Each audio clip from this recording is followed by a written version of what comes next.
Coach just having a couple days to kind of watch film and let that digest. You talked about having a complete 4 quarters, and that wasn't the case maybe on Saturday, but what are some things that you saw on Saturday that could help you get there this week? Statistics aside, I think we played one of our better games, albeit it wasn't 4 quarters. We had guys in places. 50-50 balls just didn't go our way 3 or 4 times. Looking back at it, it's not a stat that's readily available post game, but 12 times we had Idaho second and 8 plus.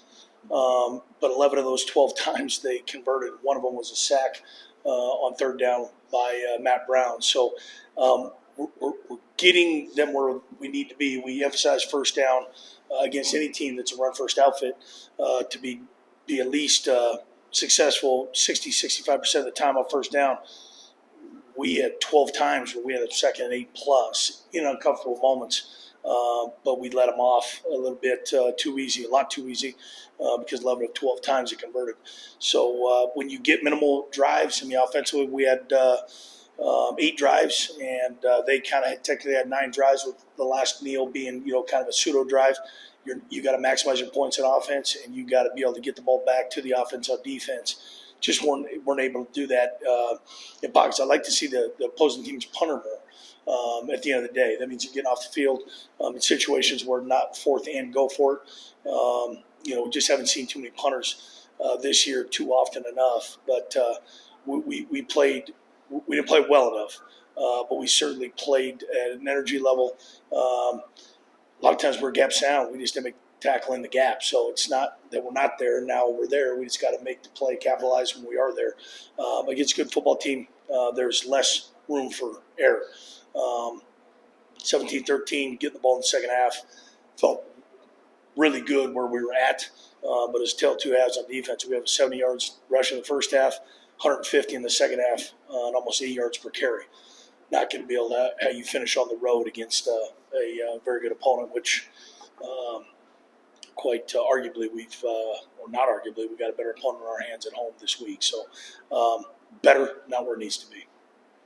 As far as just having just a couple weeks left of the season, I'm sure the mindset doesn't change. Obviously, you want to win, but do your players and your staff get hungrier as that finish line comes and you're not really where you wanted to be and have kind of something to prove there? I think it's interesting you ask. You ask yourselves, being 24 seasons assistant and head coach, no matter your record, you actually find out who people are and what their character is all about, regardless of record.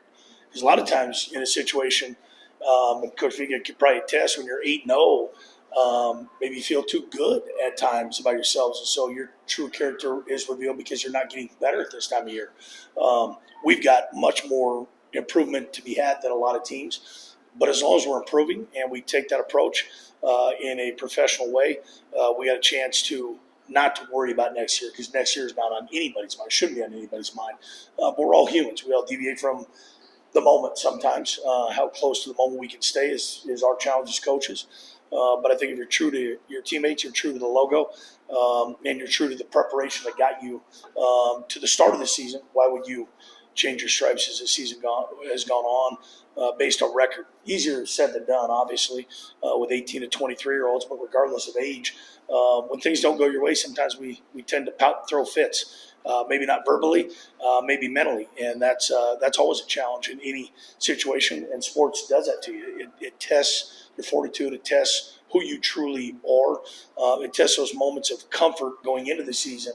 How uncomfortable are you now? Because uncomfortability grows. We've done a good job through 8 games, regardless of record. I wouldn't say throw records out. You can do that every week, but are we improving? Not just on the field statistically, but our mental approach to the game, whatever game we're facing, whether it be 5 ranked opponents in a row or not, that shouldn't change true competitors' mindset and preparation. So tough for sure, but it kind of shows the want to get better to the want to get it overs, and it's evident.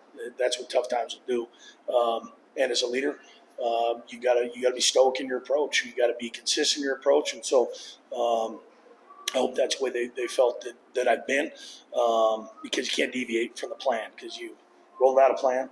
Plan didn't go as well. Now you're evaluating the plan, but you got to be confident and strong rolling out the plan week in and week out, regardless of results. Regardless of results.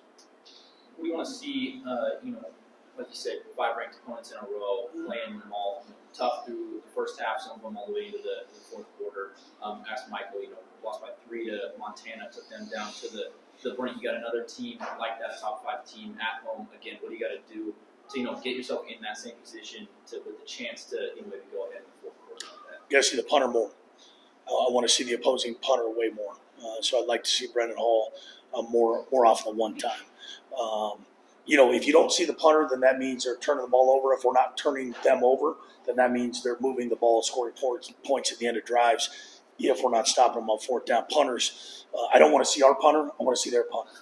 There's a big difference. We made major strides in holding a league opponent to 38 points. Sometimes you're going to give up more, sometimes you're going to give up less. We're playing a very, very complimentary-driven football team. They don't have enough footballs to give their running backs. They don't have enough sacks to give their D line. They have different problems than we do. We are becoming more complimentary, but we're so inconsistently complimentary for, like we talked about, 2 of 4 quarters. They've been a 4-quarter complimentary team. They've started a little bit slow in the road games, but they've picked up steam as the games have gone on. Explosive plays are not something they're going to deviate from, even though they've chased them in the first half, haven't gotten them. A lot of times in these second half of games, they've made adjustments in halftime and really, really done a good job of exploiting defenses to get to those 6, 8, 10 explosive plays in a game. They're the number 1 offense in the country for a reason. They don't push it downfield unless they're play actually moving the pocket. So they play with your eyes. But I'd like to see the punter. I'd like to see us go against a run first, run second, potential run third outfit and hold them to 5 yards per carry. And get to the quarterback a time or two when it's not necessarily 3rd and 10 and we put them in an obvious pass situation. And make the tackle when we're there to make the tackle.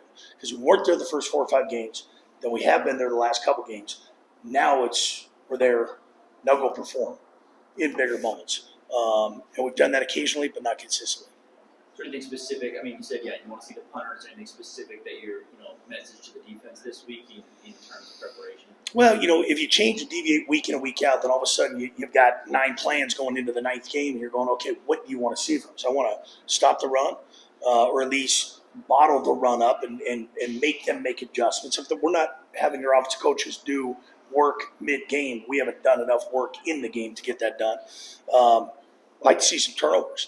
You got to lean on some of the same things. You can't just start grabbing straws and decide, okay, we're going to do this week and that. At some point, 18 to 23-year-olds on top of coach are going, okay, what is it, the expectation? The expectation is to get the ball back for the offense, to create as many opportunities for the offense, to grab some takeaways, still look for our forced fumble recovery this year, and we're 8 games in. And that speaks of physicality. We haven't been physical enough on defense throughout the course of a 4-quarter game to be able to get that done. Harder when teams run the ball. They don't put the ball in the air.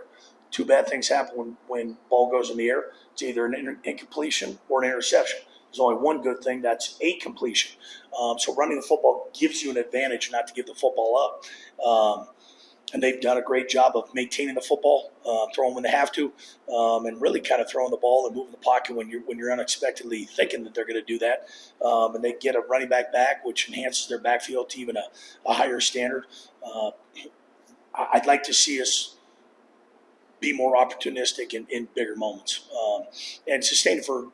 Let's not get greedy for 4 quarters. Let's start for 3 quarters because we did it for 2 quarters last week. Again, it's been about 4 straight weeks where it's been either a 3rd and 4th quarter, 1st, 2nd quarter, or a 1st and 3rd quarter. I'd like to find 3 in the game before we get to 4. We're on the verge, but we're not there yet. Coach, do you have any update you can share on Kiko's status and the likelihood that we'll see him out there on Saturday? Yeah, he went to the doc.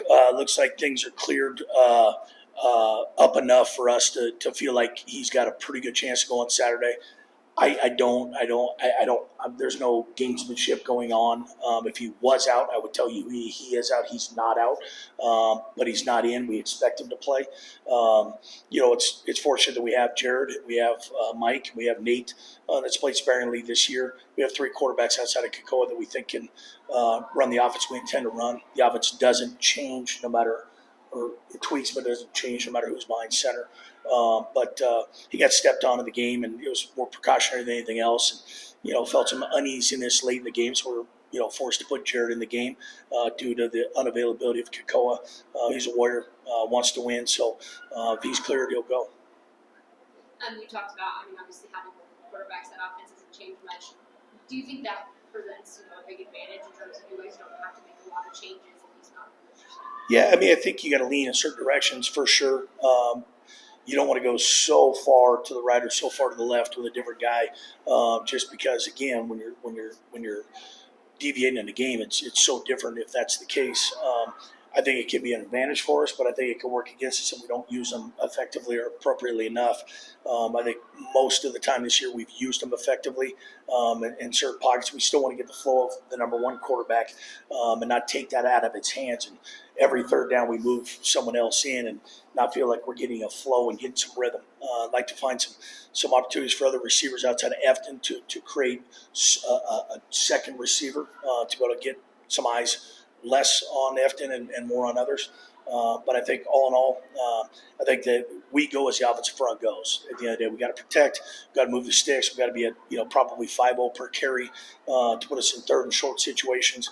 We trust that front of ours. They played really, really well in 3 of the 4 league games that we've been in. It gave us a chance to win. And if that's the case, then the quarterback's always got a chance to have a little bit more time. The running backs got a few more creases to be able to navigate. But that front, and they should be, they're experienced, they're physical, they practice at a good clip, and therefore they played consistently at a good clip. Yep, thank you.